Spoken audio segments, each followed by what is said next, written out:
told you I'm going to take you and have a look at some oysters while I'm in Coffin Bay. So really early morning this morning for me. I'm just whinging. It's actually 7 o'clock, but it's still dark down here. But I tell you what, I enjoy my 7 AM wake ups in bed. So anything earlier than that to me is a bloody early morning. Anyway, I'm going to go out with a fella from Coffin Bay Shellfish. So we'll drive around to Farm Beach now and we'll show you a bit about it.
Pretty well. Righto, so I told you we're going to take you for a bit of a look at an oyster farm while we're in Coffin. So Todd's here. Say hello, Todd. How are you? Fellas. So he runs Coffin Bay Shellfish. We're going to run out 7:30 in the morning.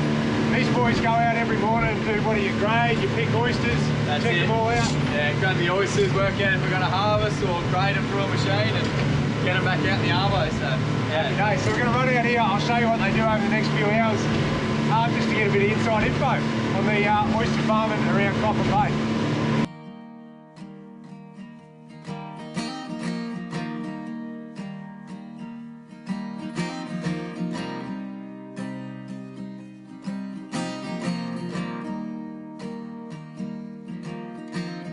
Alright, so these lads come out every morning and pull all these in off the lease, and lucky me, I don't have to wear a wetsuit this morning. Thanks, lads. Hey, how many times or how long you spend out here every morning? It depends, mate. This morning it's a quick trip. Basically just picking up these, we're going to take them back to the grading shed, grade them into all their sizes and re-densify them. So just a quick trip, probably an hour today. So you've got, like, how big's your lease here, mate? How many hectares, acres? We're about 8 hectares all up. So on that we farm about 4 million oysters a year. 4 million? How long, if you, from when you first put them in the water, how long they take before you sell them? We work on 18 months. Some will be 24 months, but we can get them there within 18 months. We're pretty happy. That's from a spat, which is a 5mm oyster, all the way to a plate size, which is about 65mm in length. So, yeah, about that. That's cool. And how many times do you have to pull them in and out of the water like this in 18 months? When they're a bit smaller, every 4 to 8 weeks.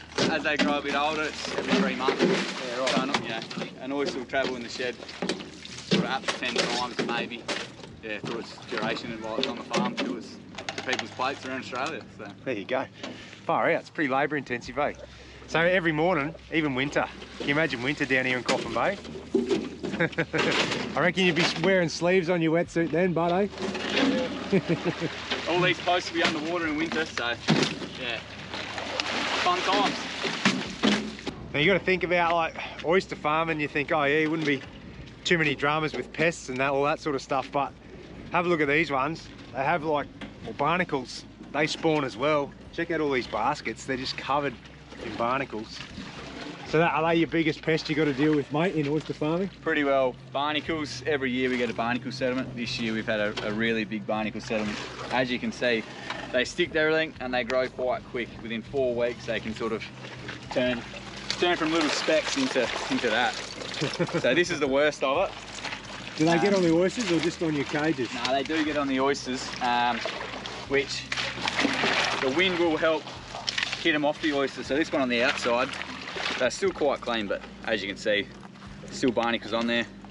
They don't affect the oyster as such, but it's more appearance. We want to try and keep them pretty clean. Yeah.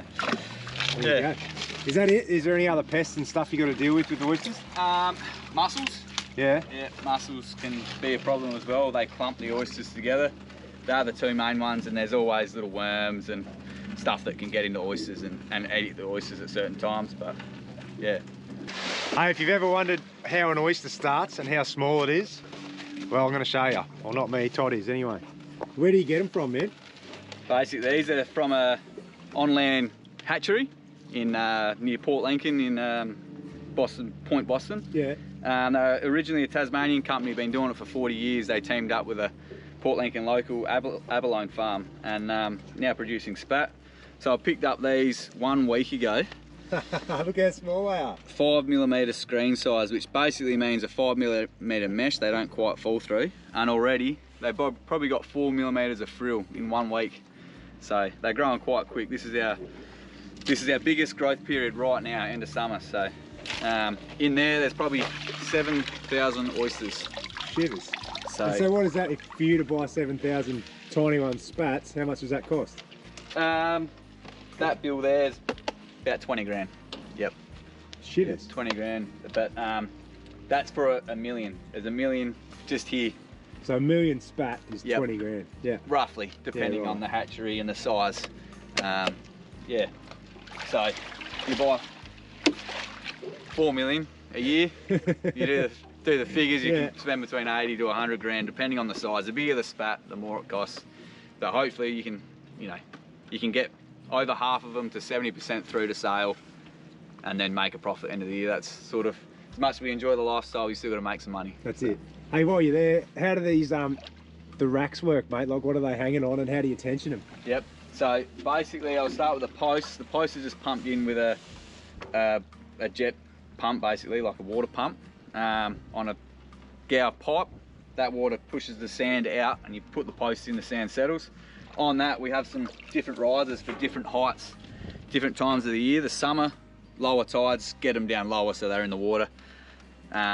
Then when we want to clean them up before we bring them into grade, you want a nice hard oyster, you can lift them up to where the wave action is, and in winter, you'll eventually be up here because the winter tides are a lot higher. Yeah.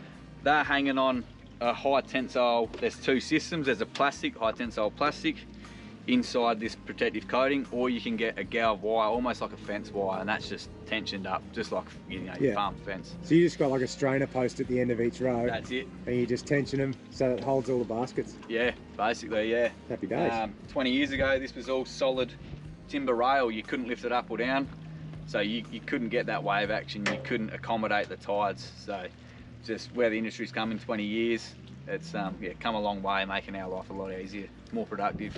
Yeah, better all around. That's cool. You wouldn't think it, eh? You'd think oysters, mate, you just go and grab them off the rocks, but there's a lot involved.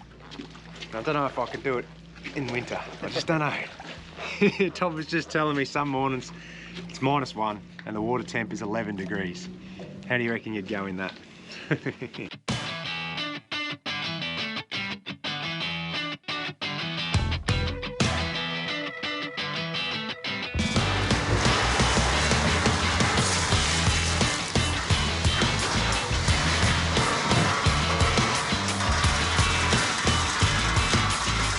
Once they come off the boat from being picked, they go through the hopper.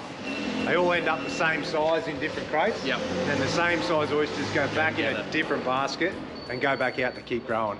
I'll drop all their details in here, so you can check them out.